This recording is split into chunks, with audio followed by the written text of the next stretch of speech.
৩ June ২০২৫ মঙ্গলবার নিরাপত্তা, আইনশৃঙ্খলা রক্ষা এবং আইন বহির্ভূত কর্মকাণ্ড প্রতিরোধে বাংলাদেশ সেনাবাহিনী পেশাদারিত্ব এবং নিরপেক্ষতার সঙ্গে দেশের বিভিন্ন স্থানে কার্যক্রম পরিচালনা করে যাচ্ছে। ঢাকার খিলক্ষেত এলাকায় উত্তর আর্মি ক্যাম্প ও বিআরটিএ মোবাইল কোড যৌথভাবে চেকপোস্ট স্থাপন ও অভিযান পরিচালনা করে।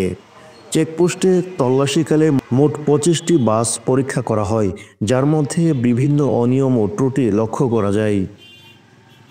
উল্লেখযোগ্য অসঙ্গতিগুলোর মধ্যে ছিল মেয়াদ উত্তীর্ণ ড্রাইভিং লাইসেন্স, প্রয়োজনীয় কাগজপত্রের অভাব এবং অবৈধ হাইড্রোলিক হর্নের ব্যবহার, নির্ধারিত রুট না অনুসরণ করা। উপস্থিত ম্যাজিস্ট্রেটের নেতৃত্বে বিআরটিএ মোবাইল কোডের মাধ্যমে মোট ২৫টি মামলা দায়ের করা হয়, যার মাধ্যমে ৫৩,০০০ টাকা জরিমানা এবং একটি গাড়ি জব্দ করা হয়। দেশব্যাপী আইনশৃঙ্খলা রক্ষা ও অপরাধ প্রতিরোধে সেনাবাহিনীর এ ধরনের যৌথ অভিযান চলমান থাকবে বলে জানানো হয়।